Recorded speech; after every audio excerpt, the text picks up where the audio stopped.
ce soir, je te préviens, on déménage. Ce soir, on déménage tous les étages. On va commencer par déplacer le grand canapé blanc.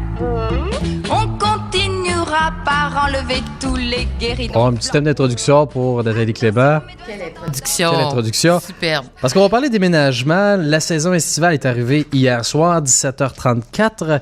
Et on va faire un bilan un peu de ce qui se passe normalement l'été. Est-ce que c'est une bonne période sur le marché immobilier en général?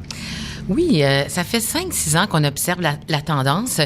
L'été devient de plus en plus occupé en immobilier. On dirait que traditionnellement, nous, on appelle le printemps. Ça veut dire on commence en février, mars, avril. Les clients sont sur le marché en grande quantité pour pouvoir acheter une propriété pour déménager en juillet, fin juin, début juillet, qui est la période traditionnelle de déménagement. De plus en plus, il y a eu toutes sortes de raisons à ça. On essaie de trouver des explications, mais en quelque part, je pense que toutes les explications qu'on a pu trouver au fil des ans, il n'y en a pas vraiment. C'est comme tout le reste, finalement. Le marché s'étend sur 12 mois par année au lieu de simplement être condensé en des saisons.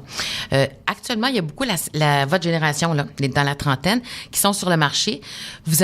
Beaucoup d'entre vous n'avez pas d'enfants encore. Donc, l'idée de déménager pour le 1er juillet, c'est souvent pour changer d'école, que les enfants se réadaptent et tout ça. C'est plus vraiment ça.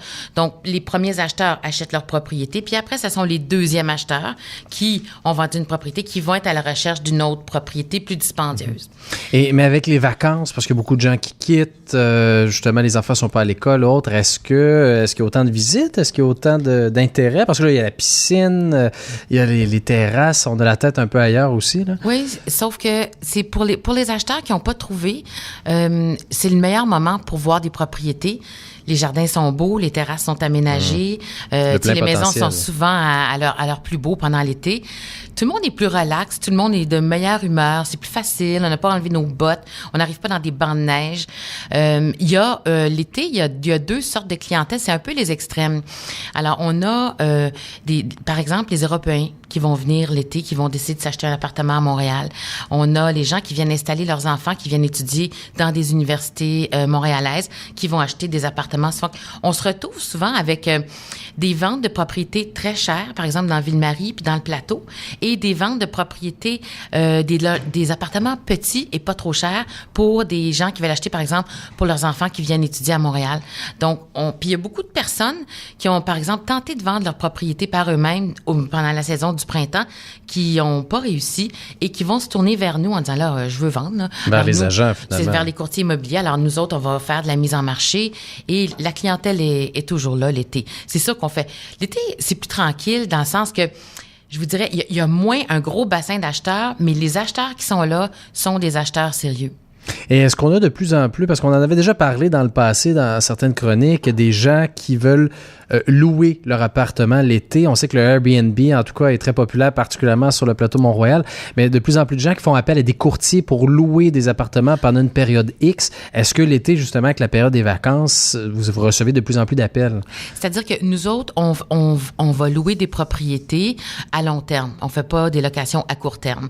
Donc, tout ce qui est attrait au Airbnb, ça, nous, on se mêle pas de ça du tout. Ce marché-là est autosuffisant. Non, le Airbnb... Il n'y a pas besoin de nous, là. Mais n'empêche que je me souviens qu'on avait parlé que les courtiers, comme à Toronto, par exemple, il y a des gens qui ont acheté à distance une unité à Toronto dans une tour d'habitation, qui n'ont jamais mis les pieds dans leur propre condo, mais qui les louent via des courtiers immobiliers. À Montréal, on était moins habitué à voir ça ces dernières années, mais là, c'est une tendance qui émerge de plus en plus. Parce que là, en plus, avec le 1er juillet, il y a des appartements qui se libèrent. Oui, puis comme je vous disais, les étudiants qui vont rentrer à l'université ou au cégep à l'automne, ben c'est pendant l'été qu'ils vont chercher des logements.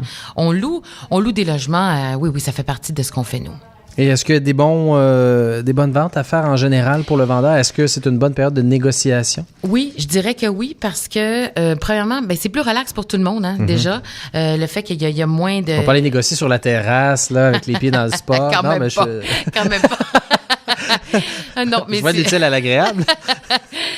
pour moi, tu as une carrière, hein, tu manques une carrière de courtier Ben, immobilier, j'y pense des fois. Marc-André. Je pense que ce serait bon. Tu étais en train de me convaincre, Nathalie, directement. Mais c'est sûr que c'est plus relax et c'est sûr que là, vous avez plus le temps de voir venir les choses l'été. Et oui, les vendeurs, c'est un bon moment pour vendre parce que les acheteurs qui sont là l'été, c'est parce qu'ils doivent aussi se loger. Donc, ils vont chercher la perle rare. Et puis, si vous êtes à vendre, ben vous allez trouver un acheteur qui va vouloir la vôtre sûrement. Ben, Nathalie Clément, directrice de chez Via Capital du Mont-Royal, merci beaucoup. Puis on s'en reparlera peut-être. Je cherche des employés éventuellement. C'est ça, on s'en reparlera. J'irai peut-être...